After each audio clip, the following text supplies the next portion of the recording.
Yogiri Takatu might seem like nothing more than a big sleepy buffoon, effortlessly vibing with overpowered abilities that feel like a cheat skill straight out of a game. While on a school field trip, an unexpected twist turns their bus ride into a portal, summoning them to another world. Here, a deranged sage shows her true colors by eliminating the students for fun, then tells the students they're destined to become sages, fighting demons and undertaking missions in a world that's more nightmare than fantasy. But for Yogiri, this isn't a dream level up. He'd rather keep gaming than star in his own isekai.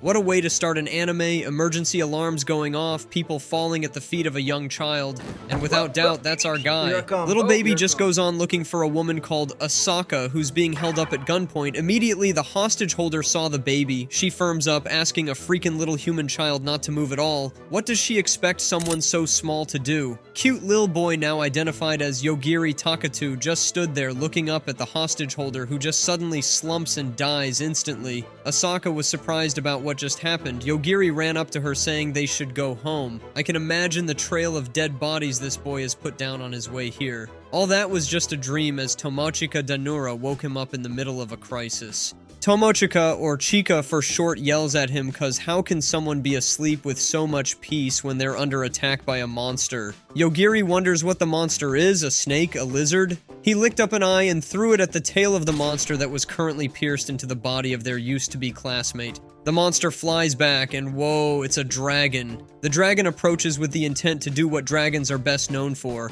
burn them with fire breath, but the dragon is sent to the ancestral home of dead dragons as Yogiri uses instant kill on it. Chika was confused. Yogiri just sat down and picked up his gamepad to entertain himself. Now Chika is finally calm from all the commotion, and she explains what happened while bro was sound asleep. We see the grassy and colorful light of day. A young lady just climbed aboard the bus and introduces herself as Shion, a sage. The teacher got up to question who she was. She immediately killed him, everyone sitting still and collectively calm with what just happened before she would even get the chance to tell them not to make a ruckus. That bus is supposed to be empty by now. After bombing the bus with a very dry joke, it was a joke according to her. She killed the driver, and I repeat, that bus should have been empty by the first killing. She explains to them that she summoned them here as potential mages. She installed magic into them, well, not all of them. About 4 students didn't receive the gift of powers. Shion set them up for their first mission, which was a dragon attack. Suguru, with the power of leadership, stood up and rallied everyone together, requesting for details about their magic powers. Yogiri was still asleep.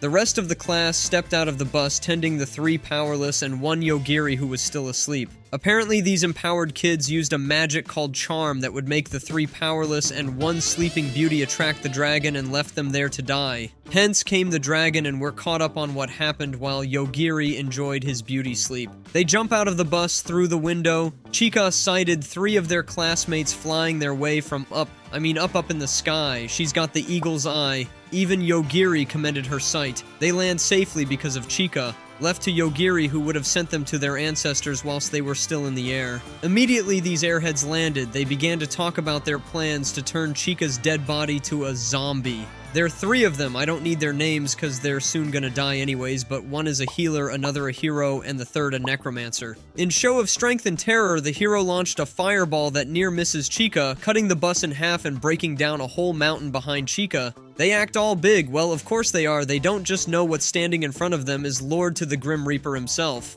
They make advances at Chika. Yogiri decided to put them in a position to talk. He pointed at the hero and said, "Shinu Japanese for die." After a few seconds, he dropped dead. Yogiri told the 2 not to move, but the necromancer jumped to check on the hero, and Yogiri sent him to the afterlife too. Yogiri explains his power that whoever he wants to kill will just die. Damon, the healer, tried to pull closer to Yogiri to sneak in an attack, but Yogiri stopped him, saying that he could also sense the lust to kill him. Couple that with his ability to kill, not just thinking about killing him can have you killed. Yogiri wonders why they're so full of themselves after just receiving their abilities. Damon explains that this is not the first time him and his gone-to-their-maker buddies have been in this world. They've been summoned here before to take down a demon lord. Yogiri summarized the whole defeating the demon lord adventure they had and asked Chika if these 3 were ever absent from school. Once they finished their quest of days and returned to the normal world, it had only been just hours since they left. Yogiri wanted to send Daimon to wherever his friends are. Damon tried to pull Chika into saving his life, but she denies, and that's when self-thought clever Damon pulled out a servant neck chain that would, you know how the thing works. Put him under full submission. He wanted Chika to be his master, but she denies him and transferred him to Yogiri to be Yogiri's master. So, Yogiri made up his mind not to kill him, but he sent him over to the dark forest, creeping with things scientists have no scientific names for, but before he went, he was ordered to drop everything he had and not tell anyone about the two of them, before he could finish complaining. Yogiri and Chika had never spoken this much before. Chika was in her head thinking that Yogiri somewhere somehow had feelings for her. Yogiri remembered that it was because she hugged him, and he felt her very magnificently soft opai when the dragon was attacking. That's why he's protecting her. He openly told her that it's because her melons were soft. She almost exploded with ears, singing like a train. She screamed that there are no good men in this world at all. Somewhere in this world, Shion was snuggling her pillow when a guard came in with the status report telling her that the first level has been passed, but they lost 4 students. Shion could not in her wildest imagination imagine that 2 S-ranked mage-to-be would die at just level 1. The cause of their deaths were sudden. They speculated that it could be instant death, but they immediately rule out the fact that it could be that.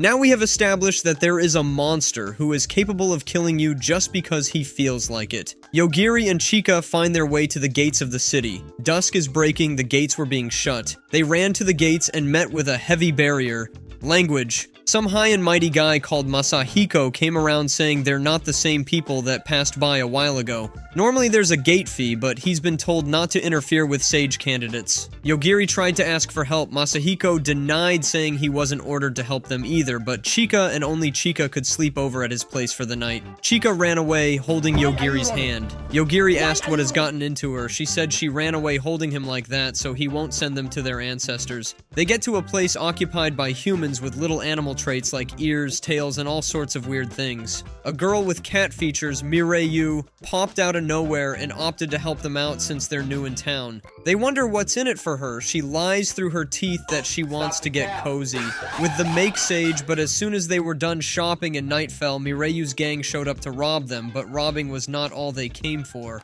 Apparently in the market, powerless isekai are in very high demand. Chika tried to warn Mireyu that their swords and maces won't be of any help compared to what Yogiri could do. First, he sent everyone behind him to their father in hell. For a guy who's never had time to test out his powers, Yogiri took the advantage to test out how this instant death thing works. He pointed to one that looks like an overfed leopard and told him to die halfway, but bro died completely. He turned to a chicken man and told his right angle to die, and well, test failed. Take 3, turned to a brown bear man and told his right shoulder to die, still the test failed. Chika asked what he was doing. He said he was trying to check if he could hold back his powers, but as it's going, no luck yet. Next test subject was a dog man who he told the eyes to die, and I think this test worked this time around. A lizard man tried to act up and was also sent up to his ancestors. Guess he didn't ask those who came before him how things work around here. Yogiri is not so cool with the fact that killing off single body parts feels like torture. Mireyu and the last of her men cried out for mercy, but no, he decided to kill them. He stretched forth his hands and ordered them to die. It felt like it didn't work, but after they tried to abscond from the scene, they died a few steps moments after. Some guards showed up behind Chika and Yogiri like ninjas from nowhere, told them to halt and said they've got questions on what happened here. Yogiri lied that he doesn't know what happened, but the guard quickly shut him up, saying she's been watching all this while.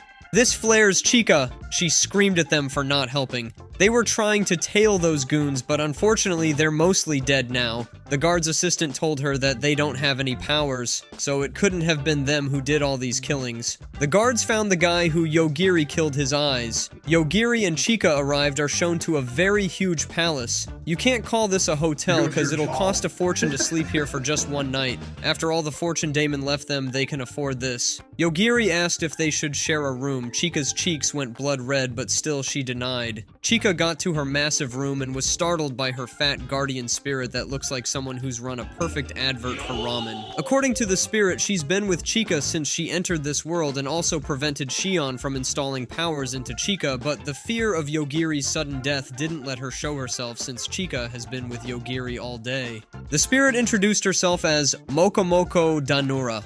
Dawn broke, Chika walked up to Yogiri at the reception looking so tired like her lazy ass didn't get no sleep all night.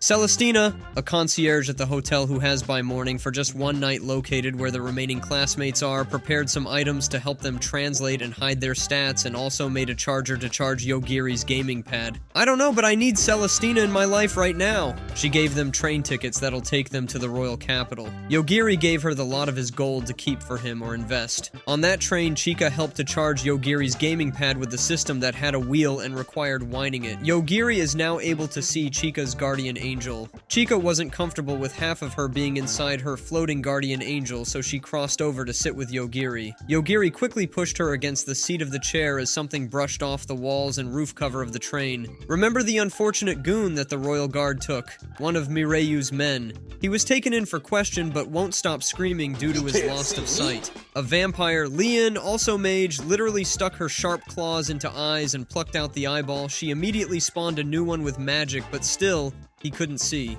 She did the next best things vampires do, made him her sibling, but still it didn't give him his sight.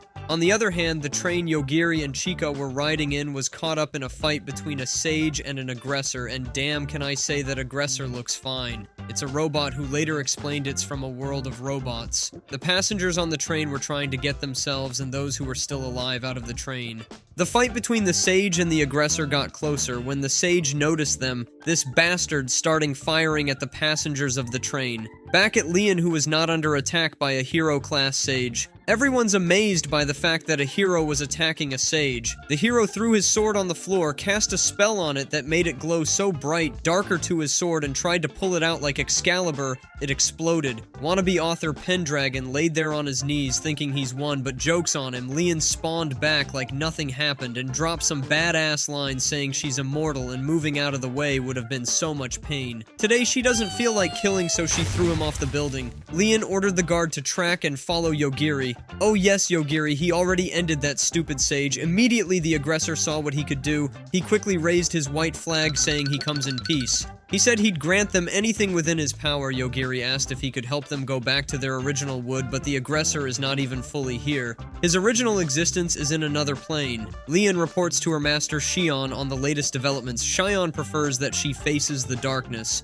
We see that the madness is just starting and the guys are still in their way. They finally arrived at the city of Hanabusa, and bro, this city is like a refined Tokyo, bright with tall glass skyscrapers. I wonder if there are cars in this city. Chika asked if Yogiri wants to hone his skills, but all the way here, bro has been killing everything that wants to kill them as target practice. Chika worries if his skill has a limit, but the Ripper's master can never be tired of sending the Ripper. I wonder between this guy and Yagami Light, I'm not going to tell you which anime that name's from. The name is Goated, who has killed more homicidal. Walking down the streets of the city and everyone's amazed by the beauty this city has to offer, down to the aesthetics of using barrier magic as fences instead of actual brick fences. They checked into another 5,000 stars hotel, Tachibana. Empowered classmate Chika was shocked because according to her info, they should still be in the heart of the forest. He explained that he doesn't need to travel with them, seeing his power is much higher than theirs. Tachibana has already arranged for himself an array of female bodyguards, and this guy chose the finest of the finest.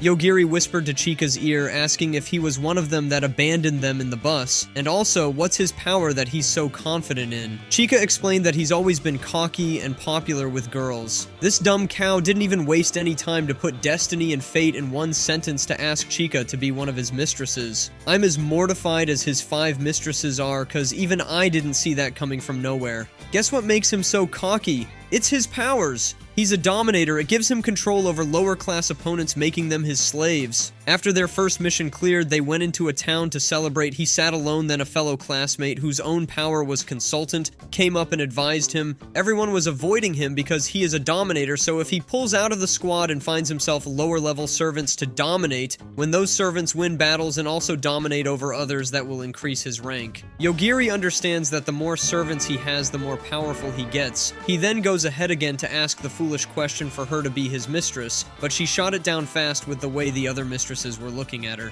Tachibana left them after saying if they ever reconsider, they should reach out to him. Chika was pissed by the fact that Yogiri suggested that she team up with Tachibana.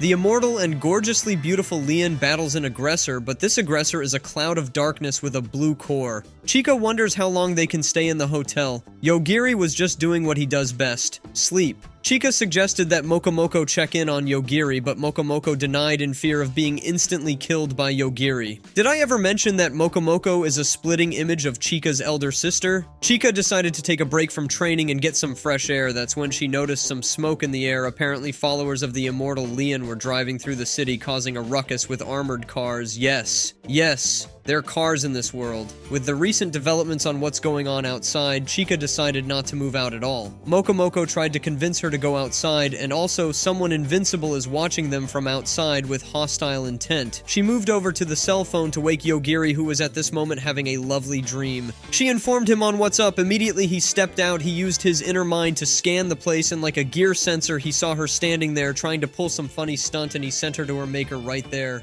Yogiri walked in and told her someone was at the door and was up to something fishy. He used the wired line in the hotel to calm and report a dead body on the hallway. It was Tachibana's mistress. This is bad news because now there's going to be a clash between them and Tachibana. Chika was pretty freaked out by all of this, but she's used to it now. She's acting cool. Tachibana was being attacked by an ant-looking demon. He quickly subdued it and made it his servant. He asked how many floors the dungeon had. 150. He told it to get more allies as it moved down the floors. Tachibana asked what's up with the mistress he left at the hotel. He checks her log. The footage from her last scene suggests that she was killed, but a skilled assassin like Erika would not be killed by surprise. He wonders why Erika was in the hallway. The blonde-haired mistress speculates that Erika was trying to bring it Chika to please her master, or trying to get rid of Chika as she thought Chika was unworthy. Leon was still trying to end the darkness, but it has no matter. She punched through it. It closes back the hole. It's like a walking shadow. Tachibana sent 2 other mistresses to bring Chika to him. She tried to trap them in something that looks like a blue crystal. Yeah, it's ice, but Yogiri punched through it like it was nothing. Apparently, Yogiri tried to kill the icicles, and that worked. She tried to launch an ice ball at them, but he scattered to it. Then next he moved on to kill her staff. Is there really anything this guy can't kill?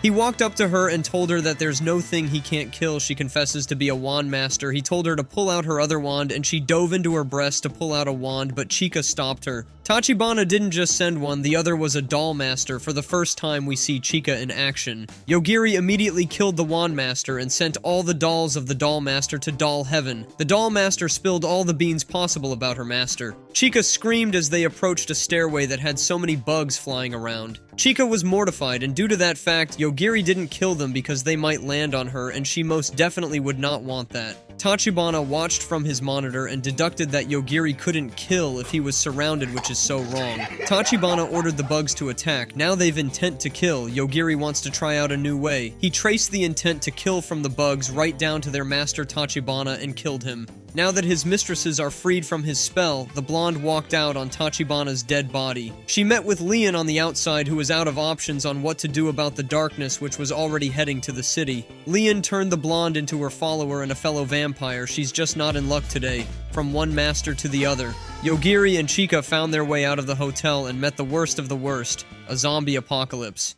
Personally, I think everyone should have gotten the memo to leave Yogiri alone, but Leon is just built different. Leon wants to test the length of Yogiri's power, what he can or what he can't do, and most important of all, if he could kill her. The city is creeping with zombies, but the zombies are slow. Masayuki, commander of the followers of Leon, was the one who brought this plague upon this fine land. He used this as leverage to get the key to the city, and once he did, he ordered all the zombies to stop and put a red notice on Yogiri and Chika asking anyone and everyone to find and bring them to the central plaza. If they fail, he'll order the zombies to keep on killing. They can't run away from the city because barrier has been set up to prevent that. The people of the city only have 2 choices, bring Yogiri and Chika or become zombies. Yogiri and Chika hide out in an alley, but we're soon spotted by 3 guys. Yogiri ended 1 guy, which made the remaining 2 run for their dear lives. Since the barriers were up, they could not leave. They turned themselves in. Masayuki laughed at the fact that they turned themselves in.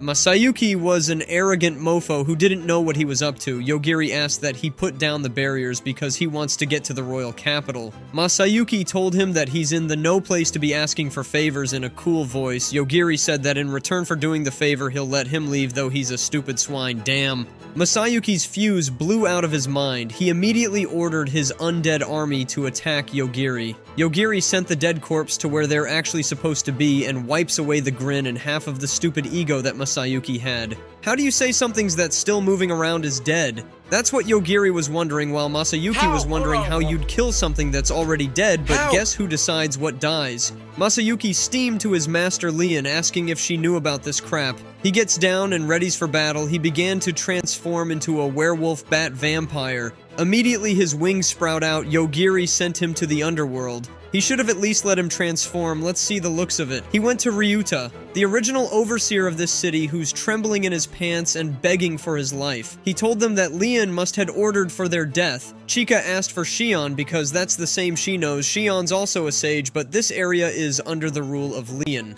The people of the city began to approach the central plaza. Ryuta tried to crest a barrier between them and the humans, who are now under the control of Leon, but it didn't work because the god over that area is the one in control now. She began to send people at him. Their bodies kept dropping like raindrops. It's almost as if she's testing him. It's hard for Ryuta to see ordinary citizens falling to their deaths this way. Yogiri told him to move closer.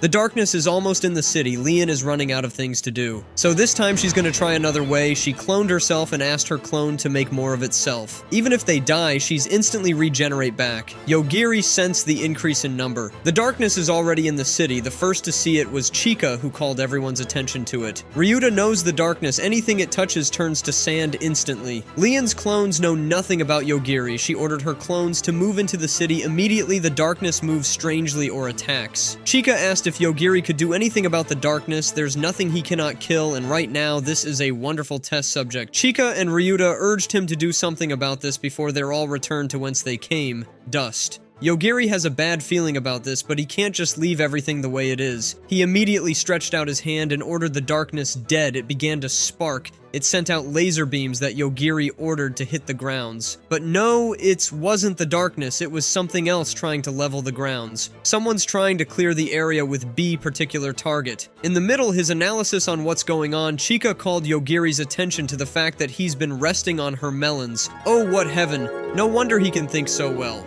They both get up. Chika, with her very amazing and sharp eyes, sees something that even she can't believe. A woman with a red dress is coming down from the sky in hordes. Those beams of light were Leon's copy that were hitting directly into the grounds like missiles. Yogiri can't do anything about it because he's not a direct target for her. Ryuta explained that because of Leon's awesome super regeneration ability can even easily produce copies of herself. Since they're copies of Leon, he could do something about it, but it's not that simple since she's not aiming directly at him. Ryuta opts to help. He's mayor, so he gets a bird-eye view on the city, and he's been monitoring the attacks. They don't hit the same place, and consecutive attacks aren't made close to each other. They plan to narrow down the next attack. Immediately, they got their coordinates. Yogiri turned to leave, but Ryuta opted to teleport him there. Chika is the one with the eagle's eyes. It's only reasonable she comes. They teleport to the destination to kill Leon. Yogiri and Chika hold hands like two lovebirds ready to sacrifice their all. Chika spots an incoming copy and directed Yogiri to the right place. In a bit of rush, Yogiri ordered her dead, screamed out to Mokomoko to make a shield out of the weapon they got from the robot aggressor. This is the first time Yogiri is seeing the equipment gotten from the aggressor. Mokomoko named it Furamaru, short for flexible material. All the remaining copies died alongside the one that got hit by Yogiri.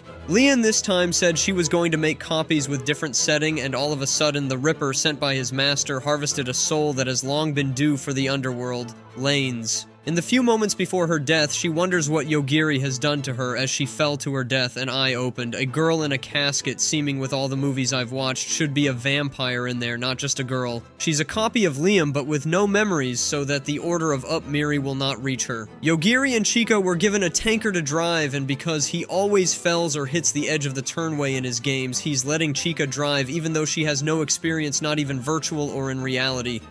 It's not safe anymore, but I don't think that's something Yogiri should be bothered about. Chika was driving up a mountain and striving insanely unsafe about it. Yogiri was as of this perfect moment catching up on his beauty sleep and very peacefully at it, the way he's so calm. Like death can't come and take him away at any time. Chika almost hit a boulder, but Yogiri was still deep in his slumber. He's dreaming about Asaka, and the dream she named him Yogiri showed him how to shake a hand and greet too. So this takes us back to how, or better still, just a glimpse of Yogiri's past. An organization, a very secret organization far away in the mountains. A woman undergoes an interview, and with the "even if I die on this job," she decided that this place was shady, but the interviewer has obviously seen potential and won't let her go. Yukio, the interviewer, was taking her to her work post. He outrightly mentioned that her job was to take care of the monster. In this organization, they're carrying out cursed experimentations. They go through a tunnel, or let's call it a passageway, with scriptures inscribed in red color on the wall.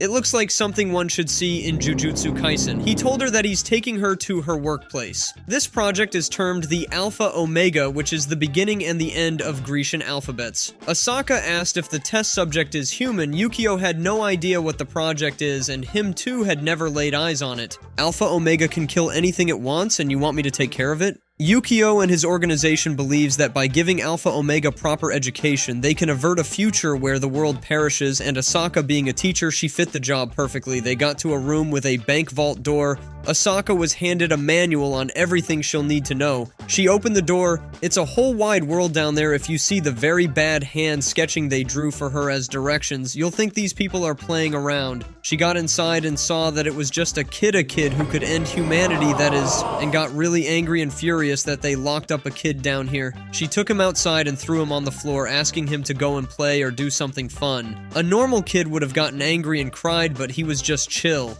Alpha Omega lifted up his fingers and pointed to a shadow behind Asaka and killed it. For a moment there, Asaka thought she was done for. Alpha Omega said he doesn't really know what do shadows her, but they tend to come in here as shadow of people and try to kill him. He'd love to play, but it's getting late. He opted to play the next day. Asaka helped him up and asked his name. She disagreed with the fact that he's being addressed as Alpha Omega, his code name. He's hungry, but she's a bad cook. She prepared Japanese finest meal, ramen. It's the first time he's tasting ramen, at least between me and him he's tasted it, soon I will too. She looked closely at him and named him Yogiri. He immediately attacked her surname Taka too. Asaka showed him what a handshake is and how to greet. He muttered, "Nice to meet you," in his sleep. Chika stretched out her hand to him and shook him, and with that we're back to the present. Yogiri was still half asleep. Now he's wondering why they have to go to the royal capital. He remembered that they're not in their own world. They need to return. They were heading there for a certain sage named Shion, but they may be other ways to return to their world without contacting that sage. For now, Chika tried to reverse the car to find a better route, but she hit something big. It was a dragon. Today, it's raining dragons. Immediately, Yogiri sent the dragon that the cat hit to its ancestral plane. They spot a whole lot of dragons flying their direction.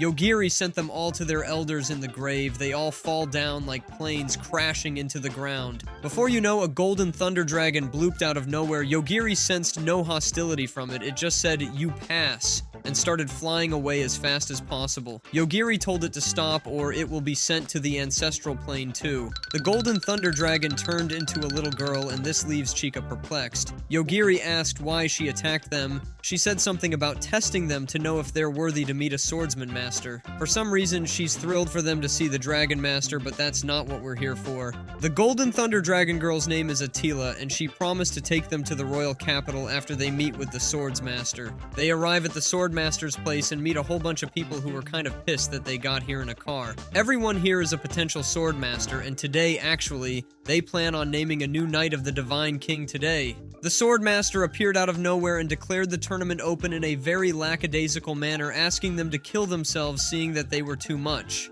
Yogiri just had to open his big mouth, saying he wasn't interested and was going to leave. Now, Swordmaster has declared that if any of them leaves, everyone will be disqualified. Everyone has drawn their swords and has started cutting their numbers down. Yogiri was about to make a triple, but a knight in shining armor showed up and wiped the 3 guys clean. Yogiri spotted a few guys in the woods with intent to kill and killed them. The fighting has toned down now. A kid who had been battered to the extent that they couldn't animate him for the world to see was crawling closer to Chika and asking for her to help him hand the rainbow stone that was next to her to him. He called it an apology stone after he used it to completely heal himself like nothing happened to him at all. The Swordmaster asked them to follow him to a new location. On their way there, Rick, the knight in shining armor, informed them that the Divine King is someone who's been appointed to watch over a sealed-away dark god by the very first Divine King. Chica asked Linnell, the Rainbow Stone guy, how he got the Apology Stone. He explained that he's been having bad luck and bad fortune for a while. His luck was so bad that they used him as a sacrifice. The gods rejected him and gave him an Apology Stone instead, which is renews every day by the kind of misfortune he got from the previous day. They got to their destination, and the immense power there was making some people puke. They got to top of the Brown Tower, and they were shown the Dark Lord sealed away alongside the Divine King. They looked like they were in a heated battle and got sealed away in between. A very foolish girl from nowhere called Frederica, who's dumb enough to think she can beat the Dark Lord and the Divine King to end all this shenanigan. She sent a fireball into the seal. It's a time seal, and like Gojo's Limitless from JJK, the closer you get to it, the slower time becomes. They're possibly sealed away, moving at a 100 millennia per step. Things have slowed down a bit, but the main fight is yet to come. Yogiri was making a face whilst Chica was wondering if he could end the both of them in the seal with his powers. The next phase of the Swordmaster thingy was to stay in the tower and score a 100 points. Looking at the entrance of the tower, we could see freshly killed dead bodies either by traps or monsters. Frederica tried to use Lennon's Apology Stone to replenish her magic, but it can only work for him. Lennon was saying something about not triggering any new traps, but the very foolish boy triggered one, and a spear came out of the wall and pierced him. This lucky bastard picked up an Apology Stone and used it on himself. Chica pointed out a good idea that since misfortune never eludes him, why doesn't he just have an Apology Stone in hand all the time? Lennon quickly tied a stone to his hand, so even if he's hit unknowingly, it'll still be in his hands. With the recent developments, this stupid boy thinks he's immortal. He opens a door and walks in without even looking to see if there are traps inside, despite Rick warning him that something's inside. The door immediately shuts behind him, and next thing we hear are high-pitched princess screaming from inside.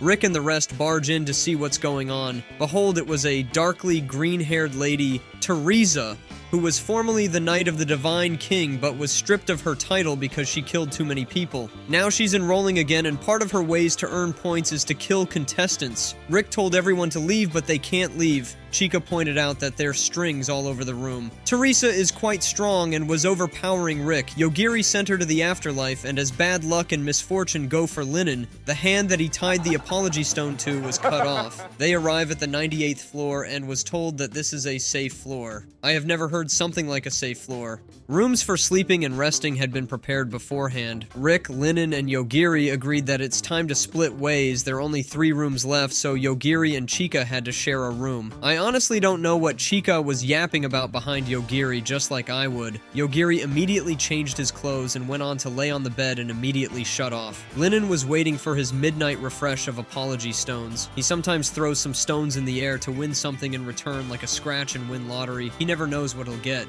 Tonight he got a 100 Apology Stones and decided to try his luck. God blessed him, according to me, with a dashing fine woman for the night. No, as bad lucks go, it was the goddess that sent him to this world, and she's just here to check up on him. Nothing for bro tonight, nothing for bro. She updated his walk point like we know really do in GTA mission save, so no matter how many times he dies, he'll return to this point. Next morning, we see a heated battle between a lady who came to recruit a guy who has obviously denied, and by her orders, she's supposed to kill anyone who denied the recruitment offer. The recruiter used her magic eye to check who he is. Rikudo Sai-2, a man blessed by God himself and sent to this world. But she's not the only one with a discerning eye. He checked her name Aoi Hayanose. Now, oh pray she has more screen time just so I can use the name AOI. He throws a beam and she cancels it out with the exact same beam. He's shocked that she can pull the same skill as him. He tried to cast another magic, but it didn't work. She told him to his face that power given by God can be taken by him at his whim.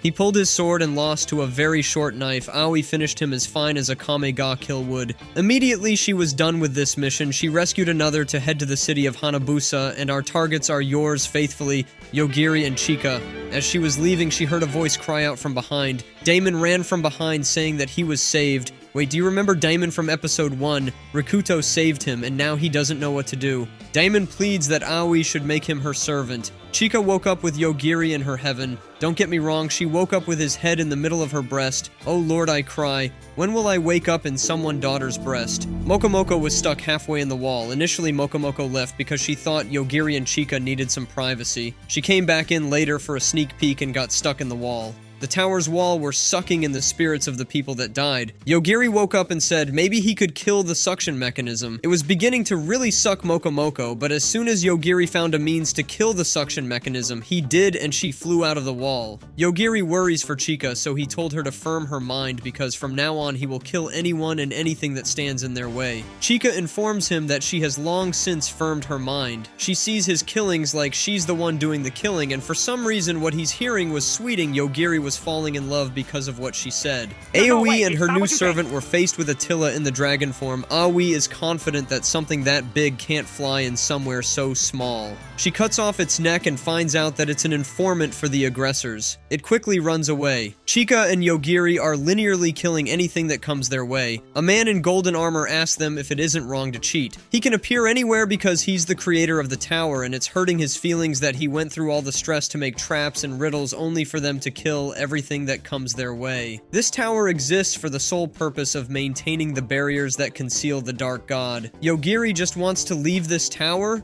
but this man in golden armor was bothering him with so much politics, so Yogiri sent him to his grave. With the creator of the tower dead, everything is beginning to malfunction and break down. Rick encounters Linen, who's now stronger than before, after using a whole lot of apology stones in exchange for items. Yogiri and Chika walk into a gladiator stadium with two people fighting like their lives depend on it. A guy sitting on a throne with two girls standing next to him. I don't know what's going on in the stadium, but Chika, Yogiri, and I just want to pass through this, please, and get out of here. I'm tired of this stadium. The guy sitting in the chair, before I continue, you noticed I've tried not to name anyone who'll not make it into two scenes because I cannot be giving names to people who'll eventually just go to their graves immediately. The guy on the chair asked Chika and Yogiri to join the fight. If Yogiri, Chika, and the semi-demon girl with white hair can defeat 3 of his girls, then he'll let them pass. Yogiri sent 3 of his girls to the afterlife and they just walked past him. He was obviously lying that he was going to let them pass, so Yogiri sent him wherever his 3 girls went. The half-demon girl stopped them and said she needed their help. The half-demon girl introduced herself as Theodisai. For short, we'll call her Sia. Sia is looking for her younger sister, and this may be a good time to inform you that the Swordmaster often gets, well now in this case, steals them from their homes and uses them as point gain for the contestants of Night of the Divine King. She feels the presence of her people here and she thinks that they're underground. Not long after Rick, Lennon, and Frederica strolled into the stadium. 17 candidates passed the test and have all gathered in the hall where they first arrived. The Swordmaster received information that the tower is falling apart, the barriers are not working, and the estimated time for the barrier is fluctuating, and all of a sudden, boom! The Dark King's follower appeared out of nowhere, and the first thing he did was blow the tower away. The Swordmaster told the 17 candidates that their first task, and might be their only task, as Knight of the Divine King was to defeat the Dark King's follower or humanity is done for, and this is the perfect time for Chika Yogiri to run down to help Sia look for her sister. Yogiri doesn't want any more attention than he already has. Liking the Dark King's follower will most definitely put him on a very large radar, so he's doing the next best thing of helping Sia. The Dark King's follower offers to let them go if they tell him how to break the barrier. The Swordmaster denies him information and he killed one person and continued killing one after the other. The candidates everything they could, but nothing could shake the Dark King's followed. A second divine entity emerged, and may I comment that the Dark Lord looks and gives the vibe of Sid Kagino, the Eminence in Shadow. The Dark Lord himself with wings is Organe, and the one who I suspect is his younger brother is Misehebirv. Frederica tried to use her magic, but Lute stopped it like it was Little Ant, saying she hasn't reached the level to challenge them yet.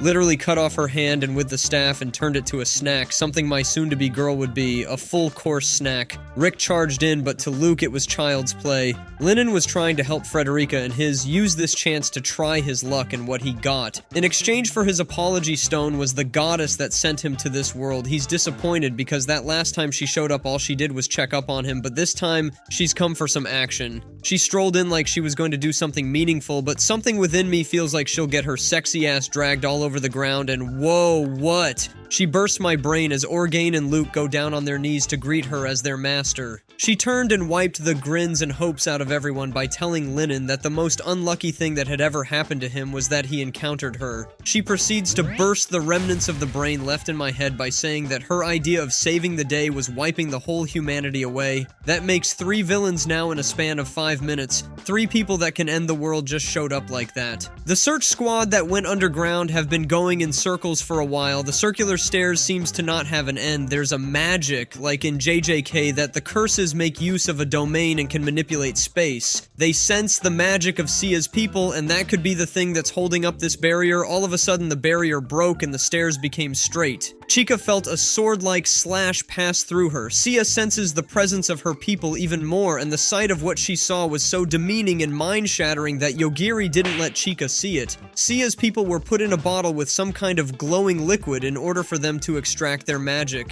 Sia put an end to the mystery of her people somehow, somewhere deep inside of her. She feels like her sister is not there, but the feeling is really shallow. They all decide to go back upstairs. Sia states her desire to be the one to end the Swordmaster for doing this evil to her people. Back at the immense danger the world is facing up there, the Swordmaster named Rick his next of kin just in case he dies. Linen tried to buy time by speaking to his goddess, and apparently she explained that her darling, the Dark Lord himself, suddenly went missing. She's been looking for him for a long time. She mentioned his name, Albargama, a name no one would ever dare to say. She has sent so many people just in order to know what happened to the Dark King, and if that wasn't bad enough, anyone she sends was not able to beat the Swordmaster, so she came up with an amazing plan to send someone with awful and maybe, just maybe, his bad luck would break the seal of the Dark King. Lute gives her news that the barrier will soon break. She pulls out a mirror and saw that the guy in golden armor that created the barrier was dead, and also the guy who was at the Gladiator Stadium who she termed as a goddess killer was also dead.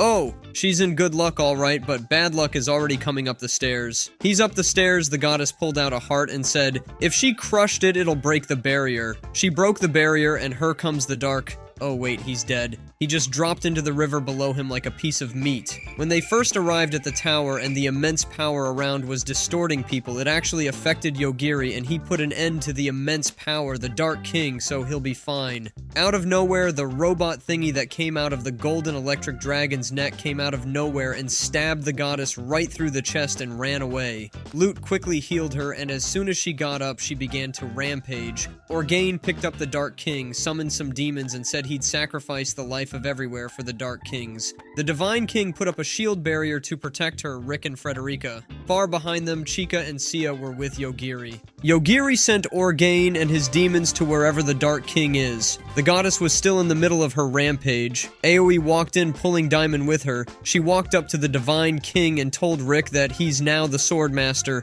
and stabbing the goddess with his sword would end all this. He immediately did that, and it all came to an end. I might have missed this, but the Swordmaster was killed right before the electric golden dragon thingy stabbed the goddess. Aoi wants to know the whereabouts of Yogiri. She cites him as the dust fades away. She tried to use her evil eye to check his stats, and immediately she fell to her knees. She recognizes his power and fears for what demon had Shion summoned to this world. She's out of her mind. The fear of his presence made her throw up. They asked if she was okay, and Aoi said she came to deliver Damon to him since she heard that they were classmates. The current Swordmaster wants to know why Sia killed his predecessor. Yogiri said they should all go down to see what he was doing, and if she needs more blood to be shed, he doesn't mind doing it for her. Rick questioned the ability of my guy, thinking he had no ability but his new master. The Divine King quickly let him know that the killing of the Dark King and his spawns were Yogiri's doing. Rick asked what exactly my guy is. He said he's just an average student. Chica yelled from behind that an average student is robbed of its meaning if he uses it. Everyone's picking out their next destination. Sia said her younger sister's name is Euphemia. Euphemia was under the control of Tachibana, and then when he died, she became the servant of Leon. Rick, his master, the Divine King, Linen, and Frederica all head out to the royal capital. Rick asked Yogiri and Chica to tag along, but Yogiri would prefer he travels alone with his newfound love. Rick handed them some pendants that they should present to anyone if they ever get into trouble at the royal capital. Everybody went their way, leaving Diamond on his own again. In the beginning, God created the heavens and the earth, then the devil snuck away and created Yogiri back to episode 1. They were 4 people whose magic installation failed. Chica, Yogiri, Imagine if they installed another power for Yogiri, the guy that the dragon tail was pierced in, and a girl called Ayaka Shinozaki. Her dead body was taken over by an AI. She's been transformed into an android. The android asked for permission to fully install itself in her, the most respective AI in the history of movie industries. For full installation, she needs to feed on large organic matter, so she fed on the dead dragon that was laying next to the bus. Back to Yogiri's past. Asaka burst her ass just to make a meal for Yogiri to call it bad. She yells at him not to ever say that a meal prepared by a girl is bad. He asked what a girl is and what unattractive means. She read through her manual on what to do, and she was supposed to teach him basic education. Whilst teaching him, they heard the door open. She went to check, and it was a robot. Robots bring groceries here. She asked the robot to bring other things like textbooks, cookbooks, rice cooker, and some other things. It's been a month since she's been working with this organization, so Asaka took in the monthly report. Yukio was honestly shocked that she lasted a month. Normally, they'd run away after the first 2 days, but she stayed a whole month. He handed her the pay for that month, and boy, oh boy, was it huge. Wads on wads of cash. Yukio informs her that she can actually go on vacation, or she can go out anytime she likes. She's souls that he didn't mention that sooner, but who'll look after Yogiri, she asked. Yukio informs her that robots can actually look after him. She's been cooking all this while when robots can do the job, but the problem with the robots is that the food is bland. The secret ingredient of making a meal is love. She takes the time off to flex a few days before she comes back to resume work. The next morning she woke up, she was in a locked up room. She recollected the event of the previous day. First she went to eat, then she went expensive stuff shopping, like serious expensive stuff shopping, then treated herself to a high-class 5-star hotel for the night, only to wake up in a locked up 0-class room. She mutters, "Have I been cut?" And a voice over a speaker replied, "Yes." The voice said it had no hostility towards her, they just want to ask some questions. This organization trying to get information is an organization that is trying to keep humanity in existence, cause I don't understand why you'll have a humanity wiping machine and you'll be planning to send it out to society. Yogiri was missing his caretaker so much, he asked the robot where she was, and it answered that she went on vacation. He was sitting with his dog. He asked if the dog was feeling lonely. The dog barked, but you can't tell me he's actually planning on going to find her because of a dog. He went to ask the robot that was working the garden. It told her that her whereabouts it doesn't have, but the scientist should. The robot took him to the door, and he directly asked the scientist to open the door, that he wants to leave in a very chill manner, like he's been doing this like a normal thing. The main scientist, Yukio, ran to the control room. He met a few dead bodies already. One of the scientists was leading him out, and any scientist that tried to speak otherwise died. Yukio realized that he doesn't have to see to kill, he just has to want you dead. Yukio asked the policeman behind him to kill the woman that is leading Yogiri out. The policeman picked up his gun and died sharp! Yogiri arrived at the control room and asked Yukio where Asaka was. Yukio told him that Asaka has been kidnapped by an organization much higher than theirs, so they can't do anything. Yogiri said he'll go get her and no one should tell her what he did here. Yogiri was tearing down the whole place where Asaka was being held up. First, these naive people thought that they could kill him before he sees them, but bro can sense death threats and will most definitely neutralize the threat. A woman entered into the room that Asaka was and pointed a gun at her. Yogiri walked in and killed the women while she was pointing a gun at Asaka's head. They returned to Yogiri's safe, and with the current developments, she can't just leave anymore. If these are the things he dreams of, then I know why he enjoys his sleep. I hope Asaka is out there. She'll be so proud with how far he's gone. Mokomoko caught Chika staring at Yogiri while he was asleep and suggested that she spends the rest of her life with him. Chika, unlike all these Gen Z girls, didn't deny that she was head over heels in love with him.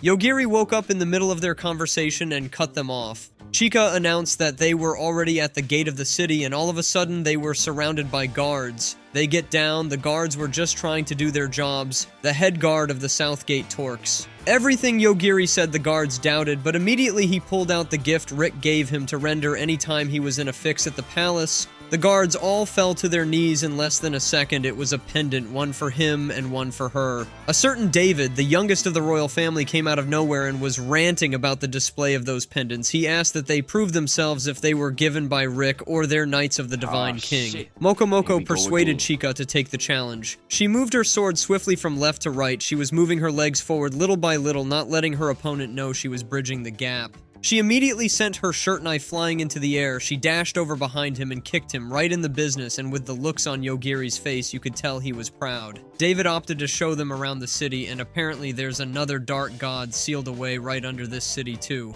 Yogiri doesn't want to know anything more about why the Dark Lord, so he dismissed David. Yogiri is more worried about the other classmates they're about to face. They walk in on something that looks like a welcome party. The King of Mannequin showed up to address them, but one of the sage candidates did not like how the king was talking to them so demeaningly. He challenged the king and tried to use magic on the king, but the king cut off his fingers. He went back to chair and said to be a sage, one must accomplish a lot. Today, Shion sets to go out and a lot of unwanted things happen. Shion went to visit her favorite assassin and met her in an unrather useful state. Leave me alone! After seeing Yogiri and knowing what he is, AOI was broken. She doesn't want to be a part of all this world-ending trauma. Damon has been recruited again to a bad guy to help them find Dress is beautiful. The King of Mani told that conquering the underworld that's beneath them is considered a great achievement. He feels that they don't have what it takes to conquer the underworld, but they can at least try and give it all they got. Apparently, the presence of royalties weakens the magic of sages. The boy whose finger was cut off will reattach once he's far enough. The king took his menacing leave. Chika immediately yelled out to get everyone's attention, and these lying snakes were all saying, "How did you survive? We were worried. It's just cause of Chika because I know that Yogiri came to end them all." The newly awakened Divine King has returned back to the palace after her million years barrier prison with the Dark King. She was welcomed by Hilaris, the Archbishop of the church. He escorts her to her home and asked her about a sealing key. That key is in Lut's possession. She doesn't know, just you and I that know. He pulls up an artifact and LOL, this Archbishop is up to no good. Chika and Yogiri were speaking to Suguru, the leader of the class who is still unapologetic about leaving them in the bus to die. He still feels like he did the right thing. Sora, a girl whose own power is to be an idol, walked in and said the reason Suguru doesn't that them is because if he was the one in their shows, he would be here for nothing else than to draw blood. Girls can move both floors, but boys can't. Yogiri was raising his concerns with two guys he doesn't really know, but are supposedly his classmates. One superpower is a reader, while the other is a cock. Typo, sorry, I meant cook. And I can finally conclude that I've seen the weirdest powers in this anime. First, it was General Dominator I would understand, but Skate, Idol, and Reader, those just sound like side character powers for real. A Fukai knocked the door and asked to speak to Yogiri. It stated that his power is Death God. Okay, that's seemingly interesting to some extent. In the ladies' room, someone explains to Chika that there's Eroge Mister, Eroge Meister, Eroge Maniac, and the three of them are called the Eroge Nobles. Two ladies knock at the door and ask to speak to Chika about Yogiri. Fukai spoke to Yogiri and said that he couldn't look at him directly, though he's been ordered to keep an eye on him, so he plucked one of his eyes and gave to Yogiri to keep the two girls Ryuku, a samurai, and Carol. An American ninja that wanted to speak to Chika about Yogiri were also both assigned to watch over Yogiri.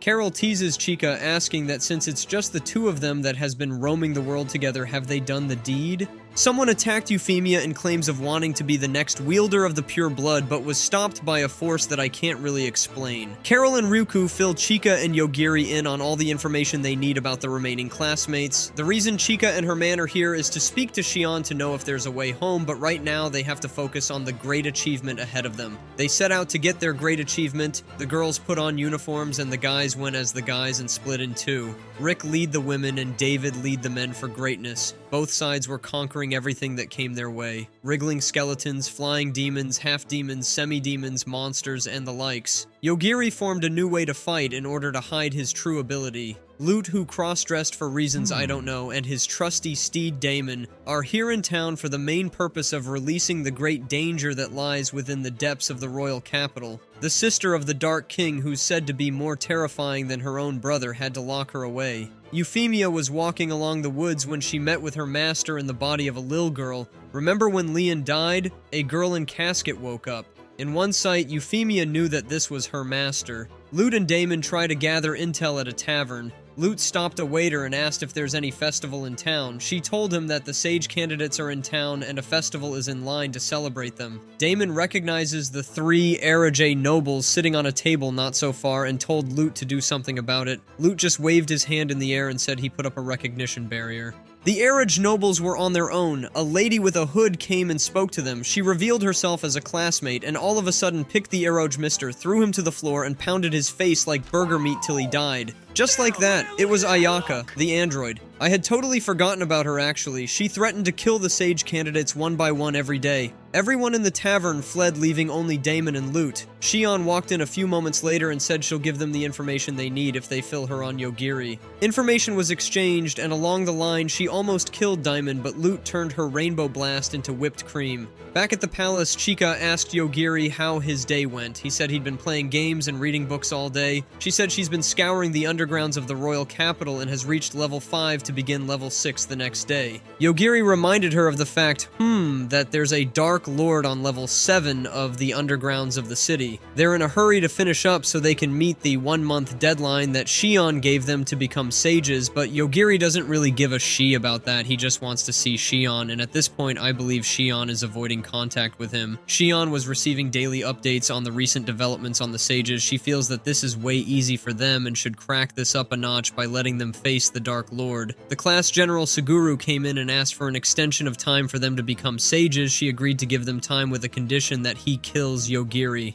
I just have to ask you to leave a comment if at this point you think Yogiri can be killed. Ayaka, the android, was standing on a balcony. The analysis on the dragon flesh she fed on was complete. She was just about to start testing out the skills she acquired from the dragon flesh when small boulders began to fly her way. She used dragon wings to fly to the source of the attack. It was a fellow class girl, Riona, who couldn't sit back and let her kill the ashes one after the other. Riona's power is physical combat with everything multiplied times 100, but was still no match for the android who tested her next skill. Dragon Claw on her, cutting off her right hand. Damon and Lute reach the first floor of the undergrounds of the royal capital. Damon is scared to go all the way to the 7th floor just to wake something that might end him. Damon sights a very pretty dark-haired girl standing over at the edge. Her name is Mana, and she is the sister of the deceased Dark Lord. An assassin's guild received a job to kill Yogiri. Chika went to check on Yogiri, who was still loafing around playing games, but he said he's been practicing holding back his powers, and whilst he was walking around the city trying out foods, he felt like a target, and he proceeded to ask for her help.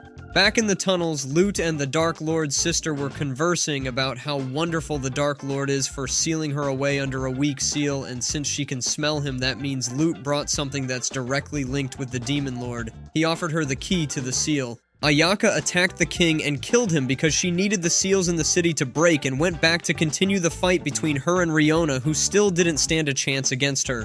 Ayaka used various dragon skills to put her down. The skill she used to put Riona down was Dragon Tail. Damon and Lute followed the Dark Lord's sister to her seal area that looked like a fairy tale cartoon, children calling her mother and the place all colorful and bright. You'd forget that she's a world-ending material. Lute explained that the children here were kids she imagined and gave birth to. Chika and Yogiri took the city. Chika looked bothered, but won't tell Yogiri what's on her mind unless he treats her to a meal. They tried to kill Yogiri, but immediately the guy put his finger on the trigger. He died. They aimed for Chika next. Yogiri pulled her to his chest, and the bullet hit someone else. He looked into a spy camera around and told the assassin that he's coming to them. They've been busted. He tried to run, but Yogiri killed his helicopter. He used an escape chair. Chika delivered him to the ground where Yogiri was. Bro thought he was smart. He released 2 spirits, the Fairy Princess and the Fairy King. Mokomoko came up with both their dead spirits and gloated while floating about being the most kung fu skilled spirit. The assassin tried to unleash a wolf spirit, but Yogiri sent the spirit to where spirits are meant to be. Shocked to the bone, the assassin called up a demon that would normally be very powerful, but not in this fight.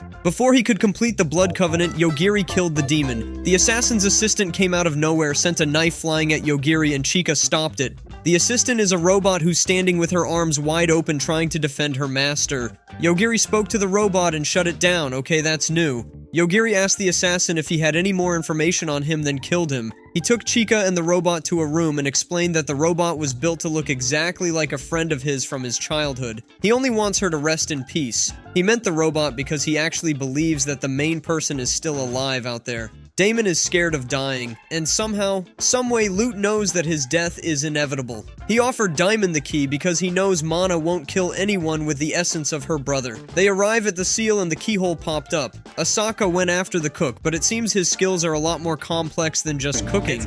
She used Dragon Claw on him, but he just chopped it off like nothing. Being a chef, there's nothing he can't chop into pieces. Asaka triumphed over him using Dragon Breath. Chika and Yogiri arrived immediately after Asaka and the cook's fight was over. Chika saw Asaka with her eagle eyes from far away and rectified her easily. The remaining sages gather for a meeting. Apparently 5 have died already, and the city people had caught up with the developments and has ordered that they leave the city before it gets destroyed. They all decide to head down to the 6th floor to clear it out as soon as possible, and simultaneously the Dark Lord's sister was told about her brother's death, but she didn't respond the way I expected, to be honest. She pulled out Lute's hand to get the genes of it in order to give birth to her brother. With all the killings and dyings everywhere, these sage candidates had time to throw themselves a dinner party. Yogiri didn't attend the party and Chika went out to look for him. Yogiri was in the woods reading a book. David walked past him like a zombie. Yogiri stopped him from jumping into a cliff, but then something's happening. The ground's shaking. It's not a cliff, it's a hole in the ground and something's emanating from inside, and eventually Yogiri and David fell in.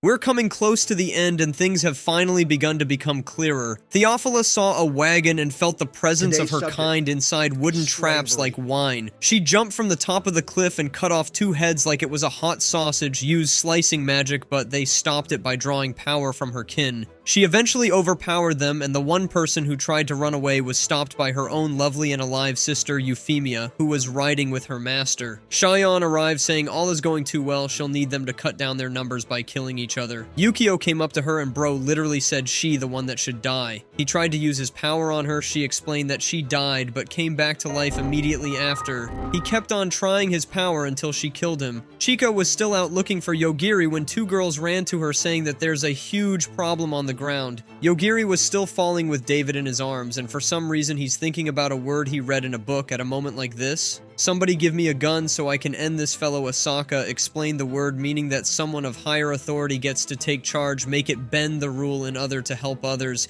He killed momentum. He killed the momentum of his fall. How can someone kill momentum when it's just yours free fall? They fell right into the 7th floor of the undergrounds of the royal capital where the mana has already been released. I honestly feel the name Mana is a perfect fit for her.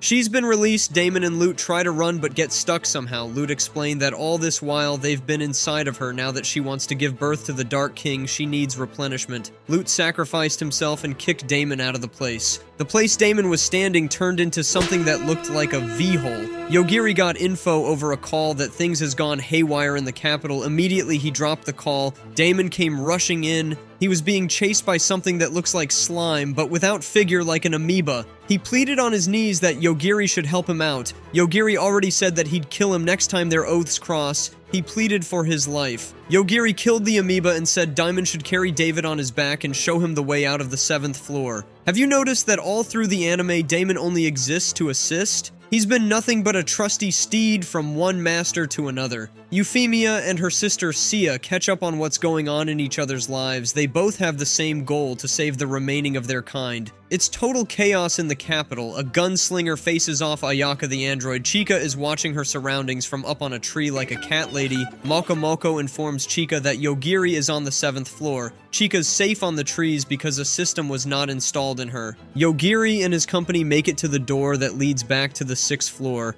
There's a weasel at the other end of the door. He's the reader from a hole ago. How his power works is that before something happens, it'll be reported in his book. He tried to open the door, but it didn't budge. He turned around to leave. Then his book reported that Yogiri and Diamond were about to open the door. He tried to use this opportunity to wipe out Yogiri and Diamond. His book also works like a death note, a low-cost death note. He inscribed in his book that when they open the door, the ceiling will fall on their head, and of course they're supposed to die. But his book reported that he'll die instead. Bro was stunned to the core. He erased it and did it again. It only paraphrased all through. Working like a malfunctioning ChatGPT, bringing out things like I died, I was eliminated, I ceased to exist, my biological function stopped, I've made a huge mistake. until Yogiri opened the door and immediately sent him to his ancestors. He tried to call Chika, but it didn't go through. In the middle of all the ruckus, a girl called Mei was laying on her bed talking to the gods in her head. She heard a voice from outside say he's going to kill her. Her bed first disappeared, then a huge rock cube landed on her head. The attacker's skill was carpentry.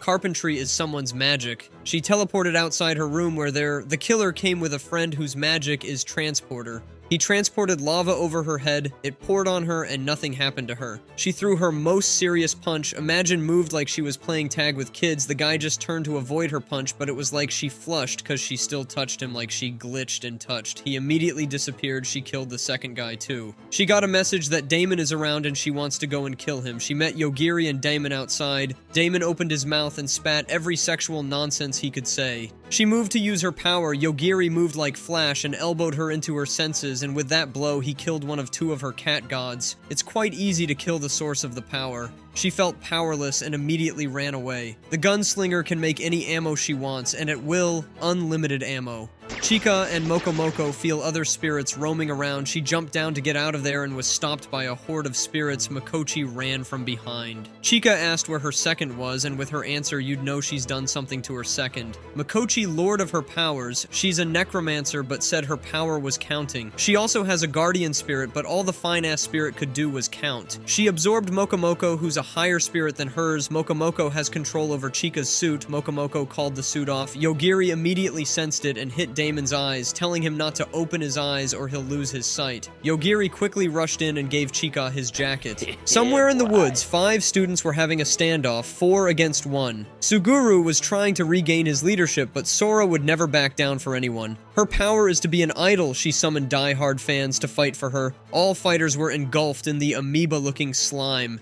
Suguru escaped because he had wings. Mikochi, on the other hand, was filled with fear. Mokomoko's fear of Yogiri has overtaken her confidence. She gets an epiphany, the spirits call out to her. She had an awakening. She got rid of Mokomoko and let the spirits take over her. She would have been formidable, but it's Yogiri. And how could the spirits think that they could overpower Yogiri? He easily just sent Mikochi and her spirits to the spirit world eternally. The grand finale is upon us, and so please leave a like and comment your favorite part of this anime recap. The gunslinger and Ayaka were still going at it relentlessly. The gunslinger lost, but not to a battle of wit. She yelled out, "Lord, for what kind of weapon could defeat Ayaka?" And all of a sudden, a bottle showed up. Yogiri noticed the immense pressure in the air and asked everyone to stand behind him. Suguru, with his wings, was up in the sky when a sudden light blasted into the night, followed by an explosion that lit up the night. Ayaka, the android, barely made it alive, with 40% of her still intact. The AI gives her 2 options: to wait for full recovery or use Dragon Heal. Dragon Heal may sound comfortable, but it requires that she transforms into a dragon completely. The impatient android chose to become a full dragon. Yogiri, one way or another, saved everyone around him. Chika, Ryuku, Carol, and Daimon. Ayaka was still eager in this aftermath to exact revenge, but due to the explosion, some of her skills are offline. Other measures came up to search for people who could have survived the crash. She created foot soldiers that are splitting image of her human self and sent them searching. Daimon noticed a large number coming towards them and called out to everyone. Yogiri sent them all to hell, and even with that, Ayaka didn't break a breath to stop and think of what to do next. She just charged on. The AI recognized Alpha Omega and told Ayaka that the AI was created just in case Alpha Omega kills everyone on Earth. The AI severely warned and at some point started to beg Ayaka to give up the revenge thing for now, but the very stupid girl just flew right into her death. Yogiri and Chika recognized that it was the dragon that attacked the bus, then he killed the dragon. Shion popped out of nowhere. As soon as he confirmed it was her, he killed her legs and asked her to tell him how to get back home. She tried to use magic, but he canceled it all. He told her not to try and use instant death cause before she will be able to do it, she'll be dead. She teleported back to her home thinking she was safe away from Yogiri. He killed several parts of her body, and when Yuichi, her trusty assistant, ran in to help her, Yogiri killed several parts of him too. She returned back to Yogiri and told him that he's got no way to return home. The link they used to send others a while ago has been lost. He asked for the coordinates and the amount of energy required to go back home. She handed him her Philosopher's Stone. All sages have Philosopher's Stones, but right now it'll be a pain to go all the way and start picking it off dead bodies. She sat there for a while before she remembered Yuichi. She started started to levitate and slime came out of the ground and tried to grab her. She used a beam to fight back and tried to teleport away but couldn't. The slime already got a hold of her. She cut off her leg and still tried to teleport, but it didn't work, and this time she fell right into the slime. The slime was a part of Mana. Mana plans to use her to nourish her brother's body, but before Shion gave in, she told Mana to remember a name: Yogiri. Two aggressors as big as Way Big and Ben 10 showed up in the capital. Mana also arrived at the capital, engulfing everything in her slime. The Archbishop was also a follower of Mana who was rejoicing at her return. His joy was cut short as Yogiri sent him to the afterlife. Seeing Mana's manifestation, Diamond confessed that he had no choice but to break her seal. Mana materialized in front of them and asked for Yogiri, the one who killed her brother. Diamond pointed out Yogiri. Immediately, Mana's bloodlust was directed towards Yogiri. He killed her, and again I say, just like that. They headed to the roof where a little wooden plane was. It could only carry 5 at once. Mokomoko arranged Chika's suit so it would be able to fly. Yogiri clung to her, and for a second there, we see a beautiful view. Chika's view of Yogiri clinging onto her. They flew out of the city. They decided to take a breather in the next town. Yogiri was all of a sudden sleepy. After all that work, who wouldn't? He asked Chika to carry him. She denied. Leon's vampire incarnation showed up in her chariots. She jumped down and introduced herself as Rizzler and asked Yogiri to marry her. He declined. She offered him her Philosopher's Stone. The Divine King wonders how Yogiri can easily kill someone like Mana. She closed this season with some troubling words. A monster. Yogiri like that cannot be ignored. My fellow Rizzlers, if you enjoyed this video, make sure to click on this next one right here and keep on laughing.